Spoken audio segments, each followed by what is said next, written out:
በሃና እናት በጉራጌዋ እናታችን ድንገተኛ ሞት በእውነት እኔ ፐርሰናሊ በጣም የሁላችንም ልብ ተሰብሯል። ኦብቪየስሊ ግን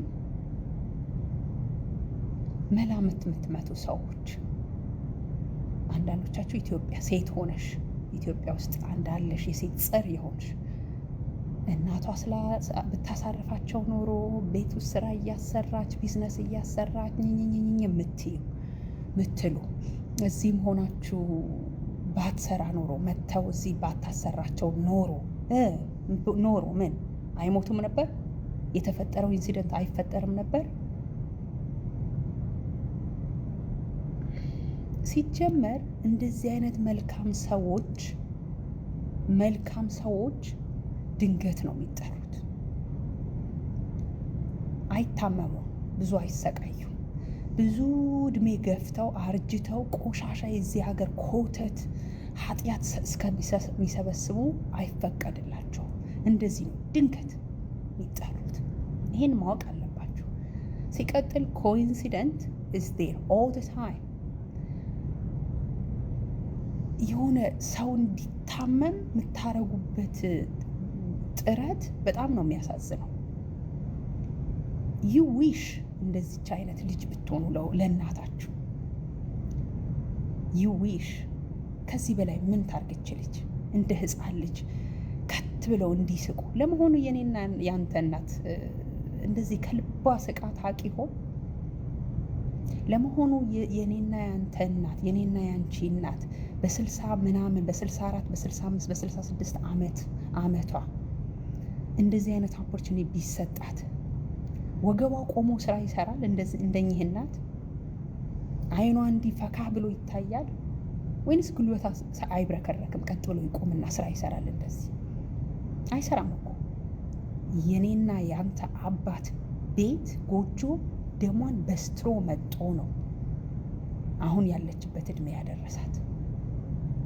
ኩልሽምሽም ብላ ፊቷ ተሸብሽቦ አይኗ አሞቅሙቆ ወገቧ ጎጦ። እኚህ እናት ቤታቸው ይናገራል፣ የትላንትና ትዳራቸው ይናገራል። ፊታቸው፣ ወዛቸው፣ ሳቃቸው፣ የሰውነታቸው ሙላት፣ የቤታቸው የጎጆቸው ታሪክ ነው የሚናገረው። ዝም ብሎ ትላንት የመጣ አይደለም። ስለዚህ አልተቸገሩም እኚህ እናት። ሲቀጥል ሌላው ሰው በዚህ እድሜው ቢቀመጥ እናንተ እንደምትሉት እንደ ጠረጴዛ አሽሞንሙና ብታስቀምጣቸው ኖሮ ምን አይነት የጤና እንከን ሊመጣባቸው እንደሚችል፣ የሜንታሊ መዳሸቅ ሊገጥማቸው እንደሚችል፣ የስትሮክ፣ የግፊት፣ የስኳር፣ የሁሉም ነገር በሽታ መንስኤው ዞሮ ላክ ኦፍ አክቲቪቲ የእንቅስቃሴ ማጣት፣ ንቃተ ህሊና የሚዳሽቀው እንደዚህ አይነት ምክንያት እንደሆነ ሳታውቁ ዝም ብላችሁ ብትቀመጥ ኖሮ ባታሰራቸው ኖሮ የምትሉ ሰዎች በተለይ አሜሪካ ሆነ እሺ፣ እዛ ያሉት እሺ፣ እኔ በቃ በሚያውቁት ልክ ነው። አንተ እዚህ ሆነ እንዴት ትቃወማለህ ስራን? ትልልቅ ሰዎች ሪታየር አድርገው ትልልቅ ለዚች ፕላኔት ለዚች ምድር ብዙ አስተዋጽኦ ያደረጉ ሰዎች የፋይናንሽያል ችግር ሳይገጥማቸው ምንም አይነት እንከን ሳይኖራቸው ሪታየር ካረጉ በኋላ ላለመቀመጥ ተነስተው እኮ ወደ ስራ ይመለሳሉ። ካልሆነ በነፃ ታይማቸው ዶኔት ያደርጋሉ። ቮለንቲር ስራ፣ ላይብራሪ ውስጥ፣ ሙዚየም ውስጥ፣ የኮሚኒቲ ስራ ውስጥ፣ ቸርች ውስጥ ኮሚኒቲ በማገልገል ትምህርት ቤት ውስጥ ነፃ። ለምን? መቀመጥ በሽታ ሞትን ማቅረብ እንደሆነ ስለሚያውቁት።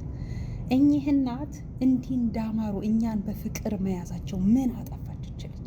አንድ ሌላው ሲስቁ አላየህም እንዴ? በወለዳችሁ ታገኙት፣ በወለዳችሁ ተደሰቱ ብለው ሲመርቁ አልሰማችሁም እንዴ? ስጦታ ወርቅ ሲያሸበርቁ አልሰማችሁም እንዴ? እማዬ ተብለው ሲታቀፉ ሲሳሙ አላያችሁም እንዴ?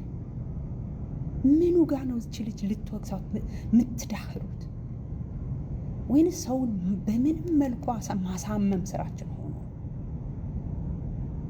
ምን ማለት ነው? ብትቀመጥ ነው አጀሳሩን አንደርስታንድ ነው። ስፔሻሊ ታውቃላችሁ ብለን የምንቆጥራችሁ ሰዎች እዚህ ጋር ፕሩፍ አድርጋችሁታል። ምናልባት እናት የላችሁም ይሆናል ቢካዝ ሪግሬት ባረገ ማይንድ ነው የእናንተ ቁጭት በማይሆን ቦታ ላይ ኤክስፕረስ ታረጉታላችሁ መሰለኝ። እኔ ዲቴይል አላቃችሁ፣ ግን እኚህ እናት እንቁ ከብዛት ጥራት የሆነ ህይወት ኖረዋል። በቃ ተዋቸው ይረፉ። ልጅቷ እኔና አንቺ እኔ እናንተ ምንቀናበት ልጅነትን ሰጥታቸዋለች ለእኚህ እናት። ኢትዮጵያም ያለው ወንዱ ልጃቸው የስስት አይናቸው እናትዮ ፍቅር ሰጥተው ፍቅር ተቀብለዋል። አለቀ፣ ከልጅ ልጆቻቸውም ሳይቀር። ስለዚህ ሌላ ያልተጻፈ አታንብቡ። እኛ የሰማነው ያየነው አናላይዝ እናረጋለን እንጂ ማንም በተንጫጫው ልክ ሰው ላይ አንፈርድም። ልጅቷ የማርያም አራስ ናት።